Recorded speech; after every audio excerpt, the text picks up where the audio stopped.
Welcome back to Season 2 of TK's A Brigade. I am your host, TK.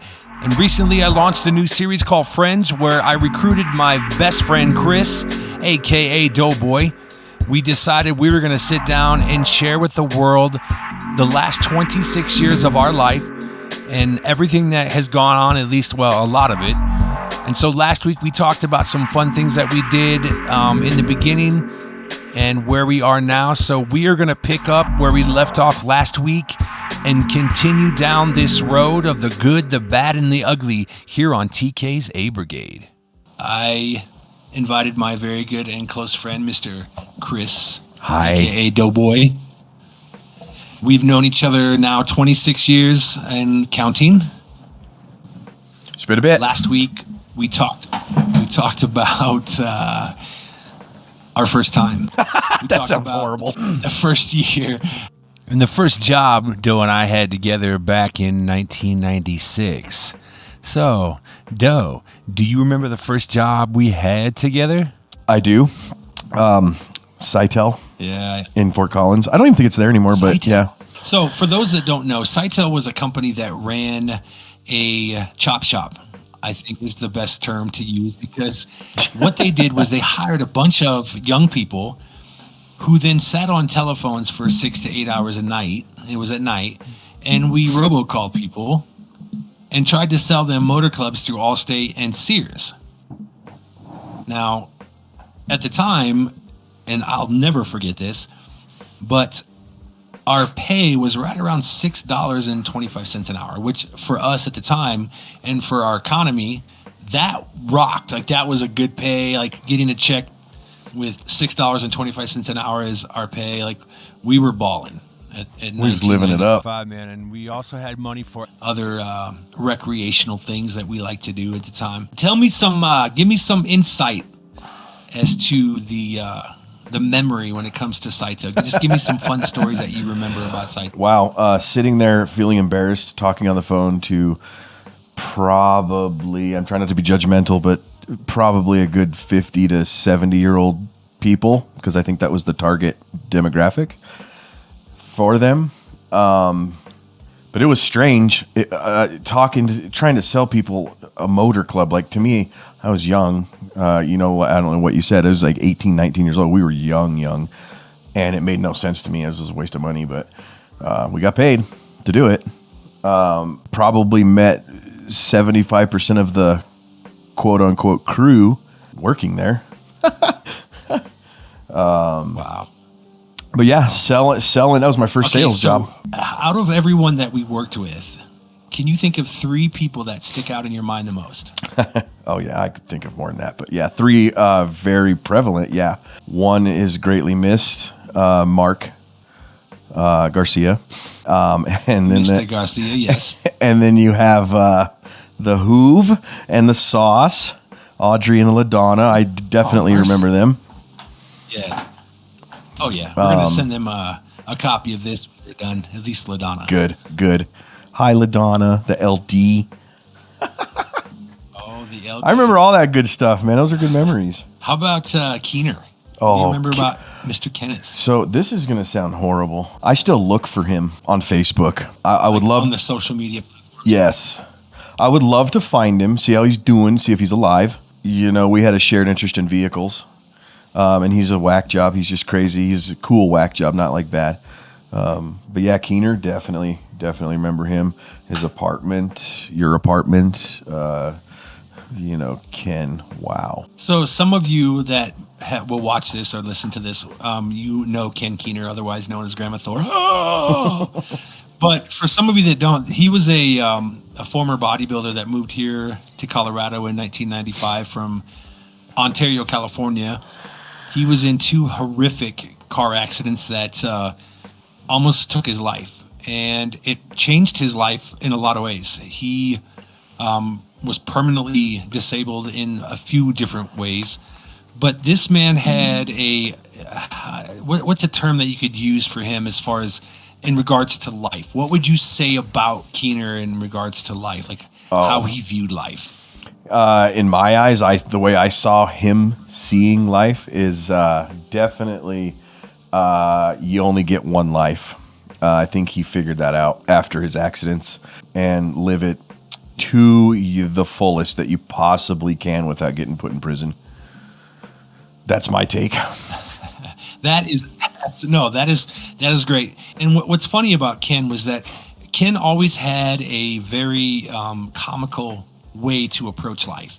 And what he did was he drew everybody in a way that even if you were having a bad day, and he could sense that you were having a bad day. So, for example, we're sitting there on any given night at Sightsail. So we're talking about Sightsail. I got my boy Chris, aka Doughboy, here on with me, and so we're sitting on an average night, and everyone's at their own cubicle. Everybody's on the phone. You know, the way it worked was you picked up the phone, it would ring a customer that had a current auto plan with either Allstate or Sears. And it would call that customer, and then we had this verbatim sales pitch that we had to go through in order to try and get them to buy an additional plan on top of what they had already purchased. We wanted them to buy extra. So there were nights where, man, you would get through 50, 60 people probably in a few hours and not sell one item, not sell one plan, and it was discouraging. So when we would go out on breaks on the back patio, 20, 25 of us would be out there smoking, just hanging out, taking a break. Ken could always sense that something was not right with you. So he would try to find a way to cheer you up. And one of the things that he loved to do was voices. And so I'm going to let Chris just kind of go through a couple of the personas that Ken had. Do you remember a couple of personas? Grandma Thor's definitely there. So to kind of give the listeners a background on the different characters that Ken had, he always had different characters with a visual persona. So for example, with Grandma Thor, she was a 500-pound, 5-foot, 80-year-old woman who lived at Shady Acres retirement home. She lived in a wheelchair with a V8 motor and dually tires. And she loved to smoke Virginia Slim cigarettes and drink peppermint schnapps. And she used to bootleg Girl Scout cookies. And that was the persona of Grandma Thor. And yes, for sure. Come on, I should know this, but I don't. That's the only one that really sticks to me. I mean, my brother even knows about that. He had this way of creating characters, and in fact, he used to call the radio stations back in the day and pretend to be these different characters on the radio. He would call in live, and he was one of those people that I'll never forget. Another one that I will never forget. His name was Bryce Thompson. Oh, yeah. AKA Bob Wiley. And funny story about Bryce. So working there, we're a few months in. It was me, you, Troy, Vinoy. I mean, like we already mentioned, Mark Garcia. Mm-hmm. I think Jamel worked there. The Montez twins worked there. Yep. Hoover and Sauce worked there. Terja. Carter worked. Terja. Oh my gosh, Terja Whitmore. There's a whole nother. Yeah, that's a whole. Jake. I mean, there were so many instigators. Bryce Thompson, AKA Bob Wiley. What do you remember about Bryce? Bryce didn't care about anything. It was crazy because, I mean, in my eyes, he had the life. Like, he grew up better than most. And he'll probably tell you that himself. And I know he appreciated his parents and whatnot. But I always remember when he got his two-door Saturn SC2. I know that car because my daughter has one now. But I remember when he got it and immediately got a stereo system put in, and I was ultra jealous. Like, I was dying inside because I wanted that, and I obviously couldn't have that. But Bryce, real carefree, but at the same time, kind of similar to Ken. If somebody was down, having a bad day, it was almost his job to make it better. I don't think I have one negative thing in my mind about Bryce Thompson. Nothing bad that I can even think of. So, funny story about Bryce. I remember the first time I met him, we were in the break room downstairs on the first floor. And he comes in, and he's wearing this, like, I don't know what you would call it, like an old... It was kind of a winter jacket, but it was kind of beat up. And the reason we called him Bob Wiley, because he had this crazy head of hair that was never kept. It was always just kind of crazy. And he Just a looked frazzled like mess, Bill like a Murray. bad doll. My first impression of Bryce was this guy, he lives in a trailer. His mom's probably like 400 pounds. She's got like 54 cats. The cereal bowls are overflowing in the sink. There's mustard in the fridge. And this guy is paying the bills because his mom, is on disability. His dad's nowhere to be found. This was my impression of Bryce. This was my idea of Bryce. I had no idea about this guy other than my first impression, which when I found out about a month later was completely wrong. So we all started hanging out, right? Right. We started going to parties over on the north side. Oh, yeah. One night, Bryce said, well, why don't we go back to, because the party was starting to fade. It was one night, random night. The party started to fade, and Bryce says, well, let's go back to my house and we can party there. How are y'all going to fit in this trailer? Right? How are y'all going to fit in the mobile home that he lives in? Because that's the impression I'm getting from this guy. So we're driving down College, and Bryce had this thing another sidebar.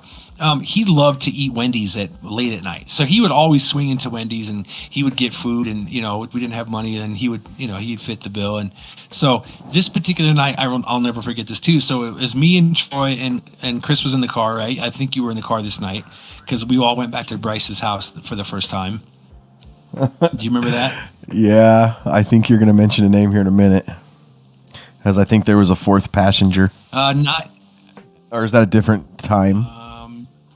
That was a different time. Okay. This night was the inauguration of Bryce. Oh, yeah. Home.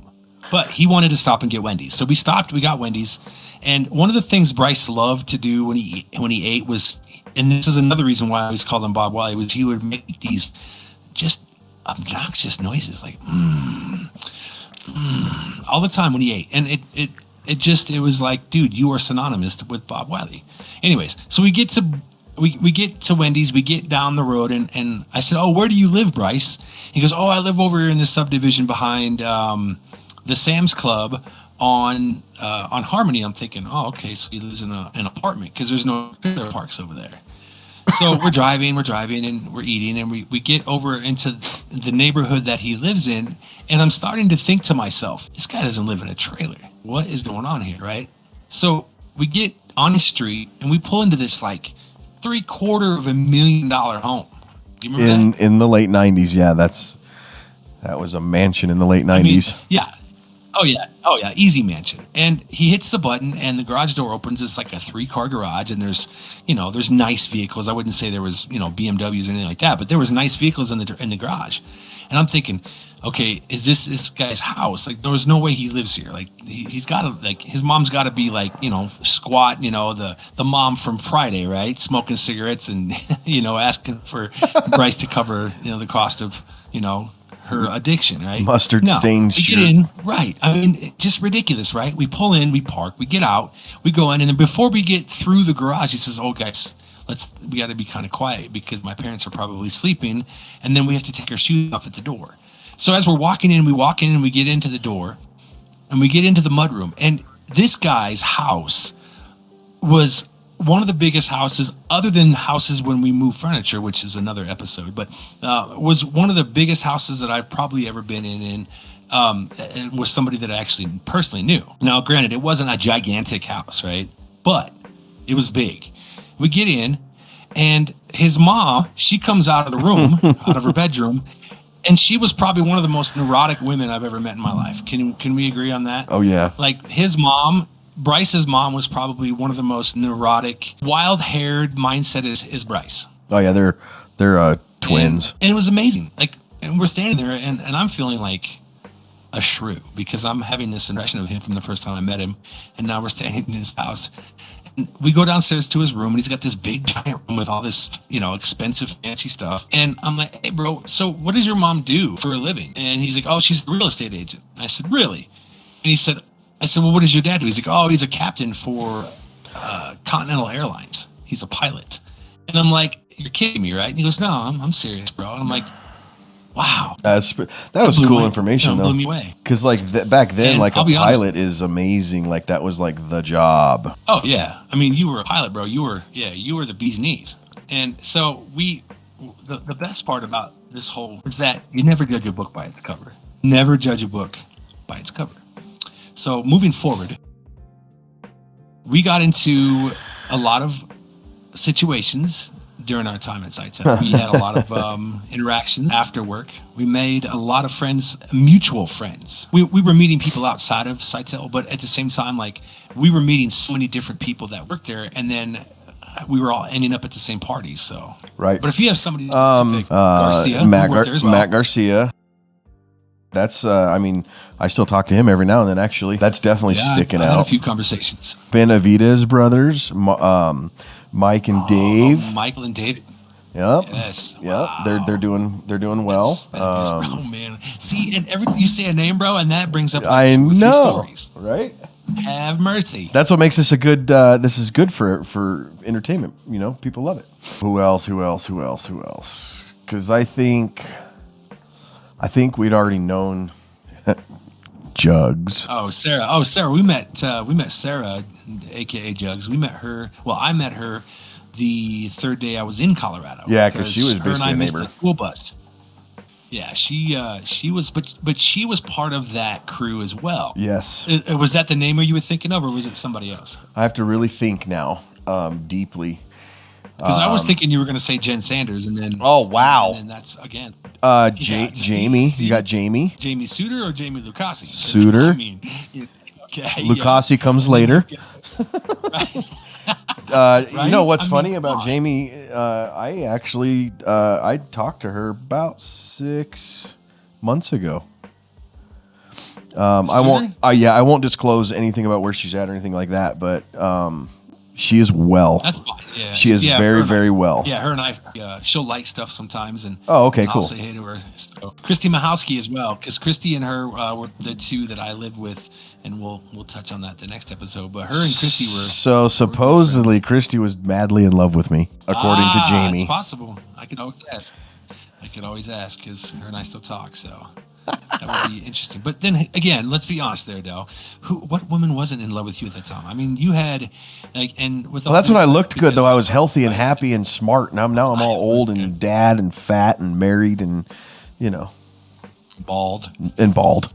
No, bald. But oh my gosh. So I've got let me think of a specific night that we. Okay, do you remember New Year's? Were you at the Terja New Year's party? Were you at that party? That might have been the party where Mark Garcia gave me his car keys to take somebody home, and they were doing the construction. They were actually paving college. That's how college in Drake. For everybody listening that is from the area that knows who we are, college in Drake was being repaved, and his car had like 1,000 miles on it. It was brand new, and I jumped off the concrete into the dirt and back up onto the road. And the dude that was with me, I cannot for the life of me right this moment think of his name, but he works with my wife now. It was one of Mark's. Was he an instigator? Yes. Okay. There was quite a few of those guys. Yeah, I can't think of his name off the top of my head. And then I'm gonna have to research that because that's funny. Well, so what's funny? Okay, But I don't know if that was New Year's. I think it friends. might have been. We're talking about our lifetime of friendship here, TK's A Brigade, and we are in essentially the first year of our friendship, working at a place called Sitel. We're making dozens of mutual friends, Chris and I. That summer of that year, I mean, it was a party probably every night of the week after work, because we didn't have to go to work until like 3 or 4 in the afternoon, and then we worked until like 10, and then we went and partied. So I mean, it was ball arena every night. Like we were partying at different places and meeting different people. Do you remember the liquor store in Fort Collins? I won't say exactly. Yes. There was a liquor store. Yeah, right it's there on in the Fort corner of Collins. something and something. I know exactly what you're talking about. Right, yes. And it was the Bryce And- Thompson liquor store. And Bryce had this inn with the owners where they would allow us to come in and buy 40s. Now, for those that don't know, malt liquor was a big thing back in the day. And, a good St. Ides or Odie or good Mickey's, I mean, that got us drunk quick and it was cheap. And so we would go, and 16, 17 years old, they were letting us buy 40s. So that first summer, man, it was crazy, but we were wild, man. We did some crazy things through the summer. We were camping a lot, just like the previous summer. But this summer, we actually had established some places that we were going. So with the job, and so that first summer, I do remember having we did putts around in the Nova for a while. I did have the Nova. You're right. You did, and we got and the reason I remember the Nova specifically is because we were on our way to our job at Sitel when it blew up. That was an interesting day. My dad about killed me that day. And it's funny when you start to remember all those things and how they come back to you. And it's like a flood, right? Because you're like, oh, yeah, I remember this happening. I remember that. It's like somebody hit a play button in your back of your head. It just starts to play. And I love that because, to be honest, we could, like I told you the last time we talked, we could probably spend a few months really breaking down the different people. I mean, do you remember Casey that lived next door? Oh, yeah. Yeah, and his brother. That was a fun house, man. Oh, dude. So, quick recap. We're talking about the first year. My family and I were living in Windsor. That's how we met Sarah, a.k.a. Jugs. Where were we living? What was that place called? Oh, my gosh. Do you remember the name of it? I can't. It's evading me, the name of the subdivision we lived in. By the lake? Yeah, no. Off the highway. When we first Mountain Range Shadows. Mountain Range Shadows. So the majority of 95, we lived at Mountain Range Shadows. And then right at the end of 95 into 96, my mom got us a duplex right off of Taft Avenue in Loveland, literally right across the street from Loveland Lake. And so for a year and a half, so from January of 96 until March of 97, that's where I lived. And for those that know us, know that was a nonstop party house. I met most of my ex-girlfriends at that house. Keyword ex, but he also met his wife at that house. I did. I met my wife's best friend and my wife. What's cool about that is that we were going through, just getting acclimated to Colorado, meeting all kinds of different people, like Randy Cole, Baby C. Oh, man. Or Ray Ray, or Sean Caston. He's doing well too. I could come up with a list of names that we could talk about these people for 25, 30 minutes and have just dozens of stories about them. But that's the beautiful thing about having the memory and having those memories, right? That's just fact. You look back and some things you go, okay, I really regret that. Like, I really regret having any kind of feelings for Danielle, only because she broke my heart. But that's here nor there, and rest in peace. But through that first summer into the fall, into the new year, we're partying with people, we're going places, and at the time, I didn't care about making money selling drugs, because that was a big thing that we were doing, was the experimenting with drugs, the different kinds of drugs. I can speak for myself and say that I was a pothead. I smoked a lot of pot. I dabbled in cocaine. I dabbled in other drugs, but pot was my thing. And that was one of the things that really got things going. I think experimenting though is all part of life at that age, regardless of anything. That's my personal opinion. It's true. Because I did coke with a lot of those people. Yes, we could probably go down that road for a good week, and it would bring up a lot of memories. And what's crazy about it is, like, those people probably, for the most part, I would be willing to bet that most of those people probably have or remember the same stories that we're telling today. Oh, absolutely. Now, what's funny is perspective, right? And personal memory. So as far as how people remember it, because, Bryce might remember it differently. Ken might remember it differently, and what's crazy is when you have those memories and you can share them with other people, and then like, oh yeah, you remember this time? And what's funny is, so we get into the 96, 97. So now we're into 97, right? Party year, 96, 97. I start working at Perkins. I start meeting the band Switchback. I met Sean and Eric and David and Tom. Friends still with That everybody story. except David. I'm glad I anybody do have wants to one. interrupt and backpedal a little bit. Okay, please do. Because you had said ride or die for life, and I will 100% agree with that. And the reason I will 100% agree with that is because phrase "till death do us part." Oh You my left out a gosh, here we key go. element. Here we go. You left out a very Well, key I'm glad you element. brought it up. No, but I'm glad you brought it up because see, that segues a perfect way to yeah. So go ahead, tell the story. Oh no, because I there's a want lot your of- version. Oh my gosh. Okay. Do you really? You want me to be? I'm going to be completely blunt about this Oh, one. Then, do it, because, do it. all right. So Oh, we're working at Sightsail. So yeah. So backpedal a little bit. We're working at Sightsail. We're selling motor clubs.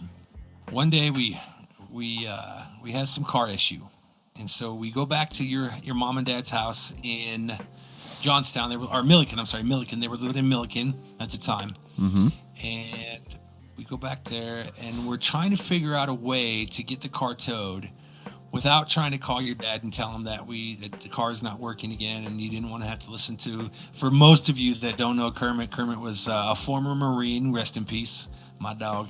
But Kermit was, and I can say this respectfully out of love, that he was a hard ass sometimes. But that was definitely. just who Kermit was. And so we were trying to avoid having to call and tell him that there was something wrong with the car. So At we all were sitting costs. around at all cost, trying to figure out a way to come up with either some money, which neither one of us had at the time, to get the car towed or just get it towed. So we're sitting there in the living room in Milliken on Norma. I don't know. I'm not going to say for sure who said, hey, you know what we should do is we should get a motor club through where we work. We should call them and get a motor club. Now, it could have been you. It could have been me. I mean, either way. it doesn't I couldn't matter. recall either. The point is we both agreed that we would split the cost so that we would both be on the policy for the motor club. So we call up we get somebody on the phone. We talk to them. We explain this is what we're looking for. This is what we need. They say, cool. They get all of our information. So both Chris's information and both my information, and they add us together to an all-state motor club. So I'm gonna let you kind of. Well, they asked us. They told us we couldn't do it at first because I remember making the phone call. I know I made the phone call, and I know that they were like, "Well, are you guys going to do this as a group? Like, you can't be on the same policy. You have to have your own, unless you're married." So I made my first. I don't know what you call this, but it's like my first deep lifetime lie ever. Mercy. And I told him, I said, yeah, he's my husband, which makes me the woman, I guess. The wife. And they said, oh, if you're That's married, if you're married, then yeah, your spouse can be on the policy for free. So you only have to pay for one. And we're like, yeah, we're married. So legally, I guess they say, I don't think it's legal binding, but they said, yeah, you're married. Here's your stuff. We got our policy. We got the vehicle towed. And there's only one other time in our lives that this has been brought up. And that'll be later, I'm assuming. Way later. Oh, yeah, we'll get to that. But yeah. To that. We'll get to So you're going to have to listen in for that one. That's a good one, too. That's a really good one. But that's how I recall it. These are all good stories. Have mercy. Yeah, I'm with you. That's and again, I commend you for taking the wife role. I Took one for the team. I will be honest and say that you probably were the husband, but for the sake of for the conversation, you taking that role, that's cool. Like I said, I commend you. But either way, we officially, as far as the state of Colorado was concerned at the time, we were a married couple. And we had no idea that we had to, in order to annul that, I guess, we had to cancel the policy as far as the state of Colorado was concerned. So we ended up canceling it like a month later because we really only needed it one time. But that will stick with us for a lifetime for sure. Oh, And yeah. so, We'll be 90 years old with canes on one of our porches, and our grandkids will be sitting on our laps, and we'll be like just talking about it still. mercy. Oh, that is the true statement. That is a true statement. So, as we get into '97, right, and we start getting into that year, that's when things really started to take an interesting turn because I decided that it was time for me. High school. So recap: high school, I was done with. I dropped out my sophomore year. It wasn't something that I wanted to pursue anymore. I was too busy trying to get, high and get paid. So I dropped out and I started working full time. And Chris was working full time and still living with his parents in Milliken. I was living, but he was also kind of living with me too because he was pretty much at my house every night. And like I said, I was friends with the former Switchback band previous members, but they were not a band yet. And '97, man, March of '97, I moved to Fort Collins, and I'll tell you what, man, that's when things really started to get crazy. So I think we should save that for the next week. I like the suspense. I love it. We'll pick up from there. March of '97 was that month alone. We could talk about for about a day because I vividly remember Camelot. Oh, So the Camelot house. yeah, Camelot, the Camelot Oh, boy. house. So we will say come back again and listen. Everything that happened moving forward from '97, obviously we have so much more to talk about. Again, recap real quick for those that might have jumped on late. My name is TK. This is the TK Brigade podcast. I got my friend Chris, aka Doughboy. We are on a Friends series discussing our 26 years of friendship here in Colorado. And it is awesome. Oh, indeed. I cherish it. The good, the bad, the ugly. I cherish all of it. So until next week, tune in, like, subscribe. We are on Anchor. We are on Google. Check it out. We will be posting video feed on YouTube. And a quick sidebar, I am releasing a new single on Mother's Day called No Escape. And then the music video will come out probably towards the end of May. So be on the lookout for that. Again, that's called